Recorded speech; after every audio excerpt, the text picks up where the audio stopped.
I'm in Inglewood, living off Arborvitae. I'm on government assistance, and I run out of money, and I had to buy Pampers for Jelani. And I had $11.42 in the bank.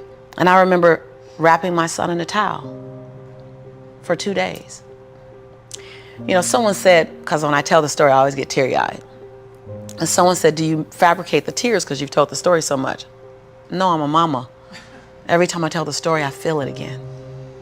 I remember the second day, like you said, I had my hand on Jelani's stomach, and I said, don't worry, baby. Mommy will never be this broke or broken again. And that day, what shifted for me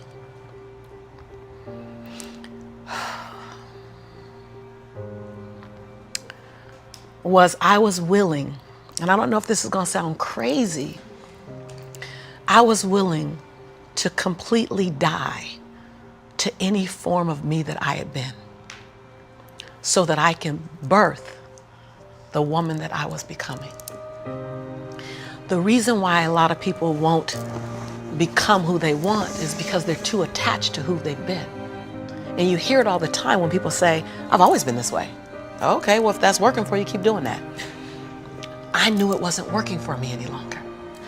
I had hit my version of rock bottom. So I was willing to let go of everything and everybody. See, another reason why people won't get there is because the doorway is for you to fit through.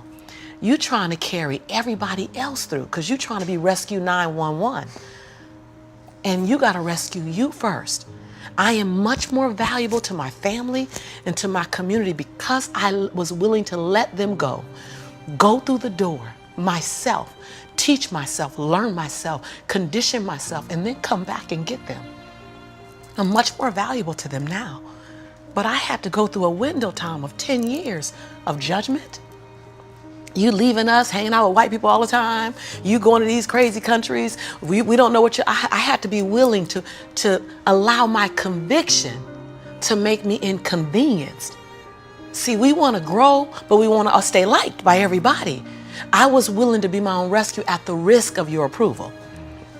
But most of us aren't like that. Facebook is an example. We want to be liked. Well, I woke up and I like myself today, so your like is extra. My job is to like me first. I was willing to say every day, Lisa, you like you? Lisa, are you proud of you? Lisa, are you playing full out? Every day before I checked in with anybody else. That's lonely, by the way. Why won't most people do it? Because it's scary and it's lonely. So what did I do? I was willing to find people who had what I didn't have, who were living lives that I wasn't living, who believed things that I didn't know about, and I was willing to become their student.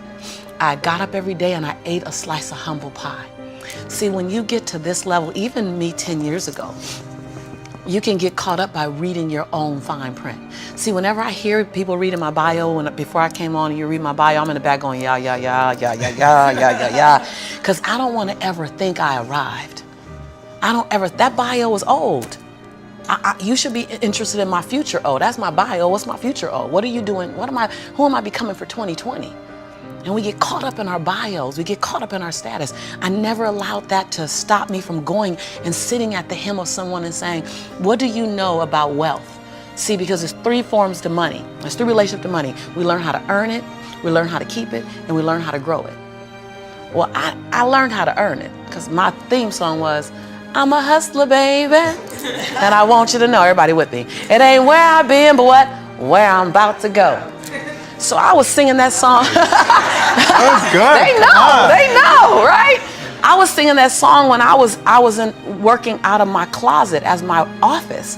I was in a walk-in closet where you really couldn't walk in, you stepped in and turned, right? and the clothes rack, you know how you have the hanger rack, I had pant hangers in the closet and I had manila folders clipping on the pant hangers. Those are my client files. And I would sit there and I put $2.99 mirrors that you get from CVS. I put them all around my closet walls so that I can make my office look bigger. I worked out of that closet office for 4 years, singing that song. It ain't where I've been, but where I'm about to go. I knew that. I knew how to make money. I didn't know how to keep it because ain't nobody had none in my family. So keeping wasn't an issue. Growing was never an issue. So I went to people who knew how to make it, keep it, grow it. I went to people who was about serving others to the highest level. See, I make a lot of money because I serve more people. See, all your success is on the other side of service. People trying to make money, if it begins and ends with money, it's going to be a short-lived victory. But if it's about transforming lives, then the wind keeps going and going and growing and growing. So I went to people that knew what I didn't know. And I killed my ego every day, murdered my she-go every day. Because I got a big she-go. I mean, come on, right? Every day, Tom. And I got hungry and I learned. I went to the same training 42 times. Yes, I said 42.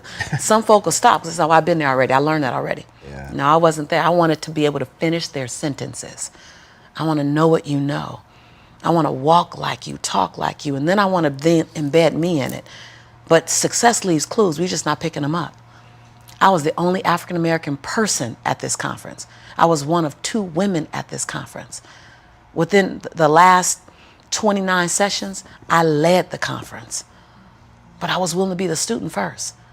So that's what I did, number 1. And number 2, I looked at every toxic behavior in my life. Everyone. You see me go behind my own black curtain. People don't want to tell on yourself. You're trying to protect. You're trying to do 4 things. You're trying to protect, prove, hide, and defend. If you wake up every day and say, I have nothing to protect, I have nothing to prove, I have nothing to hide, I have nothing to defend. Now, who do I choose to be? Because your energy is consumed with protecting, proving, hiding, and defending. Right. But if you let go of that, then now you're in creation. Every day I told myself that. Every day I got in the mirror and I said 3 sentences. And I gave each sentence 7 different endings. And at times I was crying so hard I couldn't understand myself because the ending, the sentence was so difficult to say. Every day I looked in the mirror and said, Lisa, I'm proud that you. And I found 7 different things to celebrate Lisa for, because we are under-celebrated. Because you want someone to celebrate you more than you celebrating yourself. You want to hear thank you from others more than you're thanking yourself. You want to hear other people say I love you more than you saying I love yourself. You are teaching the world. I said this on Oprah. When I said this on Oprah, she said, oh my God, I believe the exact same thing. So I knew I had one thing right. The world is looking at you and following your example of how to treat you. How to treat you. They're following your example of how to treat you. So how you treat you, the world's going to follow your lead. So I had to start treating Lisa better because I was everything for everybody but nothing for myself. And so every day I got in the mirror and I completed 3 sentences. Lisa, I'm proud of you for. Second thing, Lisa, I forgive you for. Whew. That one took me down daily because I'd had a son with a man who was now in prison, my biggest nightmare, my greatest nightmare. I had been in a relationship that turned mentally and then physically abusive when my son was 3 years old. I made money but lost it. I was on government assistance. I was on welfare. I was on WIC, Women, Infant, and Children. Like I had a lot of forgiveness that I had to do. But I was willing to forgive myself every day. And every day I said the same thing for like 6 months until it got easier. And then one day I went, Lisa, I forgive you for it. And that thing didn't come up anymore. I was like, ooh, okay, on to the next.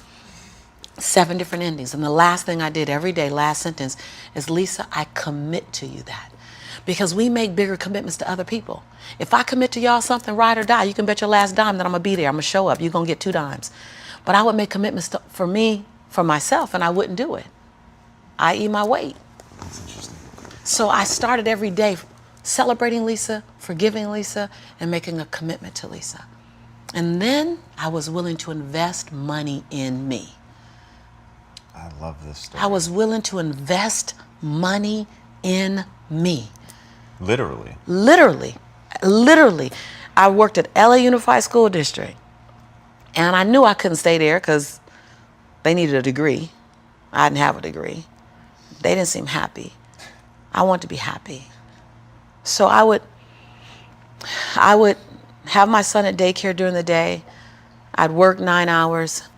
I'd pick him up from daycare, take him back to my office. I'd take a 30-minute break from 6 o'clock to 6:30 to go get him. I start working from 6:30 until midnight every day at my office on me, every day.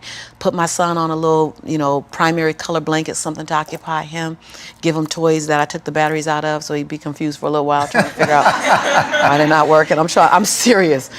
And I did it every day, every day, every day. I stopped going out to dinner. I stopped going out dancing. I stopped getting my nails done, stopped getting my hair done. And every 2 weeks when Ella Unified paid me, I wrote a check to my dream. And I wrote in the memo line, funding my dream. And I would mail the check to the bank, Wells Fargo. And I mailed a check to myself every 2 weeks for 3.5 years. My family thought,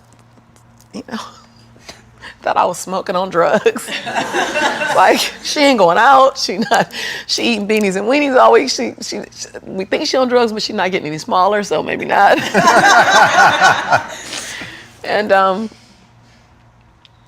I went to the bank after 3.5 years. This is the story you're talking about. I walked in the bank. I said, I'm just gonna check and see where that account is, because I wouldn't open the statements, because my mother used to say when I was growing up, girl, this money burn in my pocket. And I'm like, I think money hot, and it goes. Thank you so much, and it goes away fast. So I'm not gonna open the statement because I don't want to know how much money I have, because I didn't have a healthy relationship to money. I didn't even know a relationship with money.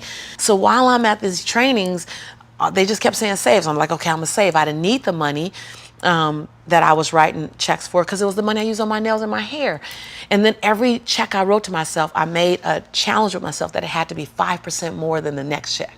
Wow. Than the previous check. So I didn't really know how to calculate the 5%. So I'm like, well, I'll just add $30. I'll just add $60. I really didn't know anything about it. Then I went out and got a second job. And I started working in the evenings, less on my business and more out on jobs, so I can write a bigger check. So I learned how to live on $31,000. That's all I was living on, $31,000. We can make it. We got it. I sold my Altima I had at the time. I bought an old Ford Explorer. I just skinnied down. I moved out of my 3-bedroom house. I moved in with a roommate. She smoked even, and I was like, okay, I'm gonna put towels under the base of the door. Y'all, you gotta be inconvenienced.